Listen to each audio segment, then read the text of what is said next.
आज हम पढ़ रहे हैं बोलने वाली गुफा।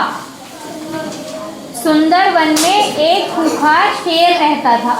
कौन रहता था? शेर। वह वन के सभी जीवों के लिए मुसीबत बन गया था। क्या बन गया था? मुसीबत। जंगल के जानवर उससे इतना डरते थे कि उसकी दहाड़ सुनते ही अपने अपने प्राण बचाने के लिए इधर उधर छिप जाते थे। कभी कभी तो उस शेर को इसी कारण से भूखा भी रहना पड़ता था। एक बार शेर को कई दिनों तक कोई शिकार हाथ ना लगा। वह शिकार की खोज में इधर उधर मारा मारा फिरता रहा। किसकी खोज में इधर उधर मारा मारा फिर रहा था? शिकार का क्या मतलब होता है? किसी जानवर को मार के खा लेना और अपनी भूख मिटा लेना। बहुत परिश्रम के बाद भी उसे शिकार के लिए कोई जानवर ना दिखाई दिया।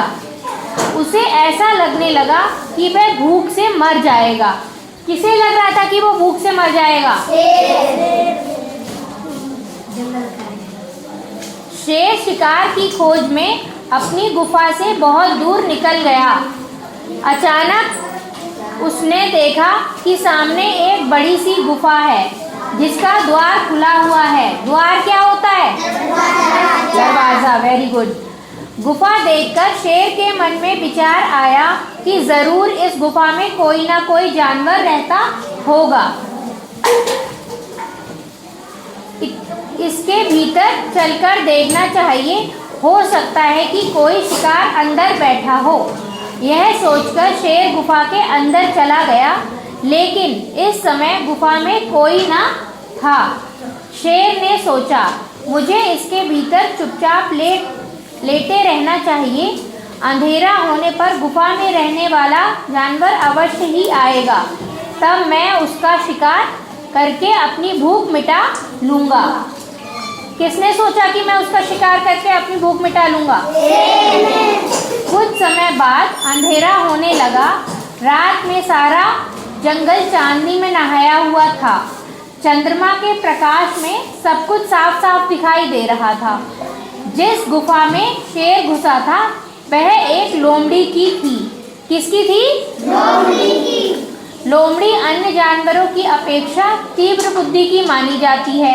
अपेक्षा का क्या मतलब होता है? तुलना में। ठीक है।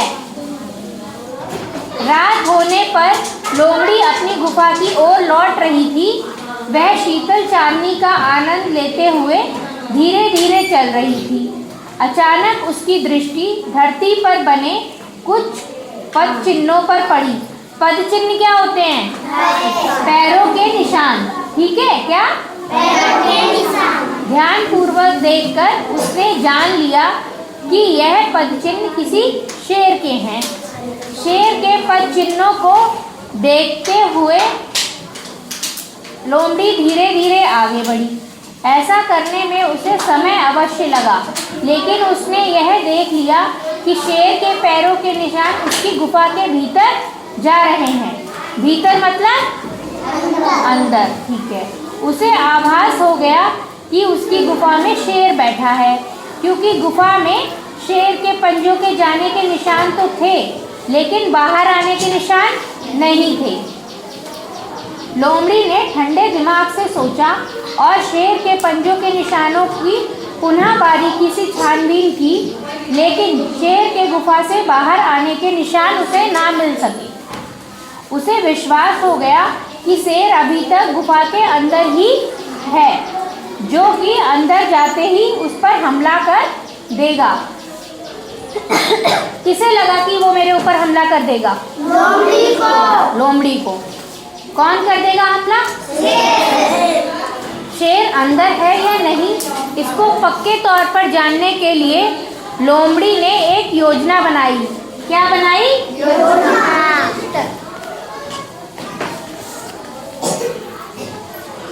क्या बनाई? वह गुफा की तरफ मुंह करके ऊंची आवाज में बोली, कहिए गुफा जी, सब ठीक ठाक तो है ना? क्या मैं रात बिताने के लिए आपके भीतर आ सकती हूँ? लोमड़ी ने क्या पूछा? क्या मैं अंदर आ जाऊं? किससे पूछा? गुफा से पूछा, ठीक है। किससे पूछा? शेर गुफा के अंदर ही था, लेकिन वह चुप रहा। वह लोमड़ी के भीतर आने की प्रतीक्षा कर रहा था। प्रतीक्षा का क्या मतलब होता है? इंतजार कर रहा था कि लोमड़ी कब अंदर आएगी। लोमड़ी ने एक बार पुनः प्रश्न को दोहराया। पुनः मतलब फिर से पूछना। क्या? फिर से पूछना। गुफा, ओ मेरी प्यारी गुफा, आज आप चुप क्यों हो? मुझे बताती क्यों नहीं कि मैं भीतर आऊं या ना आऊं? पहले तो कभी भी आप इस तरह शांत ना रहती थी। एक बार के पूछने में ही आप उत्तर दे देती थी। आज आपको क्या हो गया है? जब तक आप मुझे अंदर आने के लिए ना कहोगी, तब तक मैं भीतर नहीं आऊंगी। क्या गुफा बोल सकती है? नहीं। तो ये जो हमारा पाठ का नाम रखा गया है, बोलने वाली गुफा, ये क्यों रखा गया है? बस पाठ का नाम है। लोमड़ी की बातों को सुनकर शेर असमंजस में पड़ गया। असमंजस का मतलब? असमंजस का मतलब? असमंजस का क्या मतलब है? दुविधा। मतलब उसे समझ में नहीं आया कि मैं क्या करूं क्या ना करूं।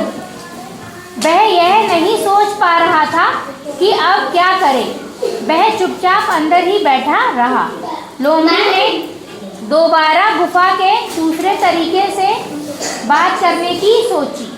इस बार उसने कहा, मेरी प्यारी गुफा, आपके चुप रहने का रहस्य मैं जान रही हूँ। आज भीतर अवश्य ही कोई खूंखार जानवर बैठा है, जिसके कारण आप मुझसे बात नहीं कर रही हो। अच्छा, तो मैं चलती हूँ। खूंखार का क्या मतलब होता है? हिंसक, जो हमेशा हिंसा करने पर उतारू हो, मतलब लड़ाई करने पर उतारू हो, ठीक है। शेर को लगा कि शिकार हाथ से ना निकल रहा हो। उसने सोचा कि जरूर यह गुफा लोमड़ी से बात करती होगी। मेरे डर के मारे गुफा आज लोमड़ी से बात नहीं कर रही है। चलो, गुफा की तरफ से मैं ही बोल देता हूँ। यह सोचकर शेर आवाज बदलकर बोला, अरे जरा रुको प्यारी लोमड़ी, मैं गहरी नींद में सो रही थी, इसलिए आपसे बात ना कर सकी। अंदर सब ठीक ठाक है। आप बिना भय और संदेह के अंदर चली आओ। अंदर से कौन बोल रहा था? क्योंकि गुफा तो कभी नहीं बोलती, ठीक है। लोमड़ी की चाल सफल हुई। वह पहचान गई कि गुफा के अंदर से आने वाली आवाज शेर की ही है। उसे पूरा विश्वास हो गया कि शेर अभी तक गुफा के भीतर ही बैठा है। जैसे एक शेर कभी घास नहीं खाता, उसी तरह गुफा कभी बोल नहीं सकती। हुजूर, आप आराम से रात भर मेरी गुफा में रहें। शुभ रात्रि। यह कहकर लोमड़ी अपने प्राण बचाने के लिए सिर पर पांव रखकर वहां से भाग निकली। क्या कभी सिर पर पांव हो सकते हैं? नहीं। इसका क्या मतलब है? सिर पर पांव रखकर वहां से भाग गई, मतलब बहुत तेज वहां से भाग गई और उसने अपने प्राण बचा लिए। किसने? लोमड़ी ने।